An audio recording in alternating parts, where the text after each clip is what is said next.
Comment on vous appelle? Je m'appelle Mapaga Kumba Marie-Gabrielle. Je suis, comment on appelle ça? Je reviens de Cocobiche et je suis venue pour trouver la solution à mon enfant. Ok. Comment êtes-vous d'abord arrivé? Comment vous avez fait pour arriver à l'Église internationale et croyante de l'Évangile de Jésus-Christ? Je suis venue dans cette église. En fait, je quittais de la maison pour désespérer pour la situation de mon enfant parce que je disais à Dieu que j'amène l'enfant. S'il n'y a pas de situation, alors je passe à une autre phase.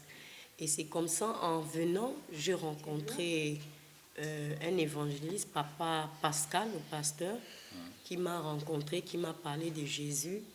Et vraiment, cet homme, je ne lui ai pas raconté ma vie, je ne lui ai rien dit. Et c'est comme ça, quand il m'a parlé, il m'a dit, tu as un fardeau que tu veux me dire. Et ce n'était pas facile parce que il avait déjà vu que je venais avec un fardeau. Ouais. Même lorsqu'il m'a interpellé pour me parler de Jésus, je me suis découragée parce que je ne priais plus, je n'avais plus espoir. En fait, je marchais seulement sans direction.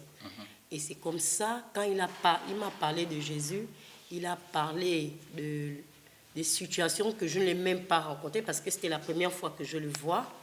Et c'est comme ça qu'il m'a dit que tu vis des situations en ce moment, tu as des décisions que tu as prises et le Seigneur te demande de venir à lui. Et c'est comme ça que j'ai commencé à me fondre en larmes, sans d'abord expliquer parce que ça m'avait coupé le souffle.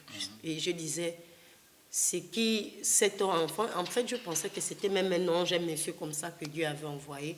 Et c'était un envoyé de Dieu. Et c'est comme ça qu'il m'a dit, on a une campagne d'évangélisation, il faut venir, on a des séminaires à l'église. Lorsque je suis quittée, après avoir fini de parler avec le pasteur, je me suis sentie, en fait, c'est comme si, vous voyez, quand vous avez une grosse pierre, le caillou, la plus grosse, je me suis sentie, c'est comme si on enlevait ce fardeau. Quand il a prié pour moi, il m'a parlé de Jésus. Avant qu'on arrive, on était encore sur le chemin. Au fur et à mesure qu'on avançait, je sentais un fardeau tomber. Et je sentais, je vais dire ça, comment en fait, quelque chose qui décharge. Une décharge, en fait, une renaissance, en fait, une foi qui revenait. Et le courage, tout ça là, je disais, Seigneur, en fait, je me posais la question, qu'est-ce qui se passe au-dedans de moi? Et lorsque je suis arrivée, mon enfant, l'objectif, c'était mon enfant Emmanuel. Il ne parlait pas, il ne disait aucun mot. Il était Pendant un bon bout de temps? Ça fait 8 ans. Ouais. Okay. Je suis allée partout. Je suis rentrée dans l'église, j'ai même servi. J'étais même intercesseuse. Mais je n'avais jamais trouvé la solution de mon enfant. Et lorsque vous êtes arrivée? Et lorsque je suis arrivée, j'ai assisté au séminaire le premier jour. On a prié pour l'enfant. Dès qu'on est arrivé à la maison, il ne dormait jamais. 24 heures, 3 heures du matin, il ne dormait pas. Et je l'ai vécu pendant 8 ans. Donc dès que 24 heures arrivent, je commence à me préparer pour veiller.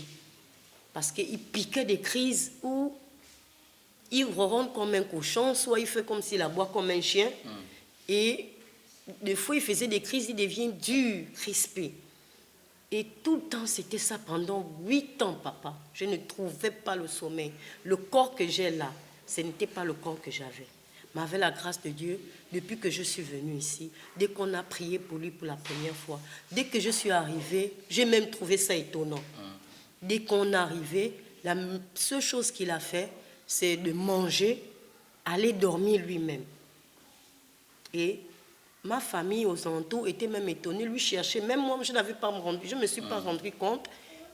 C'est après maintenant, dans la nuit, je m'attendais toujours, on a veillé 24 heures à rire, parce que c'est 24 heures et 3 heures. Je vous jure, papa, je suis restée même assise, au point où je somnolais moi-même. Mais lui, il a dormi. Pour la première fois, il a dormi, sans faire de crise, quand papa avait prié pour lui. Quand l'évêque avec le pasteur. Et C'est le matin, maintenant à 6 heures, puisque j'ai dormi, bon, avec le sommeil, je me suis penchée sur le lit. Quand j'ouvre les yeux, il est 6 heures. En fait, quand je commence à paniquer pour dire que peut-être l'enfant a fait une crise, il dormait paisiblement, c'est même lui qui me réveille. Il me dit, maman, bonjour.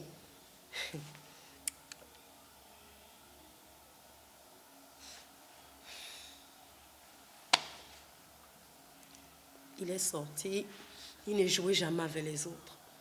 Il est toujours à part, les autres se moquaient de lui. On a fait 2 séances de prière. 2 séances de prière. Papa, je parle, Dieu seul est témoin, cet enfant-là dort. Avant, il ne dormait pas. Même mes frères posent la question, mais Emmanuel est où? Je dis, mais vous lui cherchez, lui, il dort. Et tout le monde sont étonnés parce que le lendemain, après les 2, oui, on avait fait déjà 2 jours de prière, de séance de prière.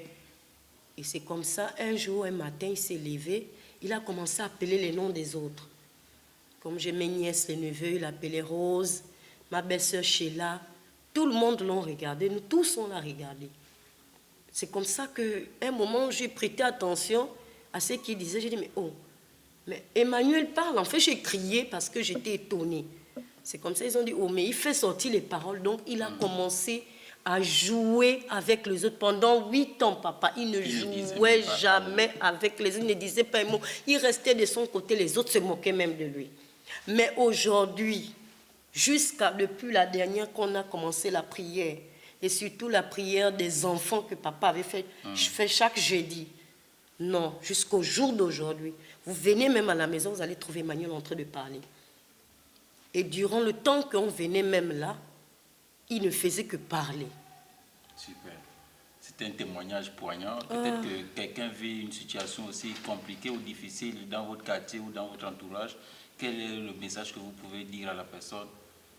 Le message que je peux dire à la personne, il y a Jésus dans cette église. L'église internationale des croyants de Jésus. L'évangile de Jésus. Ce que je peux dire à une mère, ce n'est pas toutes les églises qu'on peut trouver la guérison de l'enfant ou bien la solution à nos problèmes. Il y a toujours une église. Et moi, je témoigne, je suis un témoignage vivant parce que même aujourd'hui, j'avais déjà maigri. Mais mes soeurs, ma famille témoignent, mais depuis que tu pars là-bas, tu commences à rayonner, tu prends du poids. Et je réalise, c'est pas qu'on m'a imposé les mains, on m'a fait les séances. Non, juste la prière, les enseignements. C'est ce qui a fait de moi et mon enfant. Aujourd'hui, nous sommes des témoignages vivants et je serai un témoignage toujours vivant. Et j'ai dit à toutes les personnes qui passent la même situation que moi, que l'Église internationale des croyants de Jésus, Dieu est là. Il suffit d'avoir la foi et l'espérance. Dieu fera, comme il le fait avec moi aujourd'hui. Un dernier mot pour l'Église qui vous a reçu ici. Et je dis merci à Dieu, parce que longtemps j'ai erré. Je suis quittée de Cocobiche en disant à Dieu, Seigneur, là où le lieu où tu vas dire que mon enfant sera délivré, je te servirai. Je reviens de Cocobiche, j'ai même abandonné les autres enfants là-bas pour l'instant. Et je remercie l'Éternel parce que Dieu a envoyé cette église pour me sauver parce qu'il avait déjà vu que j'étais à bout de force. Je suis allée dans les églises, je n'ai pas vu. Je confesse et Dieu le dit devant Dieu. Moi-même, j'étais intercesseuse. Mais je n'ai pas vu. Mon enfant était déjà dans cet état. Mais lorsque je suis venue dans ce lieu, j'ai vu la gloire et la main de Dieu sans l'imposition des mains. Donc j'imagine l'imposition des mains, ce serait une explosion. Et j'ai dit merci à l'église de m'avoir accueilli comme leur sœur, comme une famille. Et j'ai dit, j'ai trouvé une famille. Et je l'ai trouvée parce que lorsque je suis ici, c'est comme si j'avais déjà fait plus d'1 an ou 2 mois dans l'église. Et alors que je n'ai pas même encore même moi.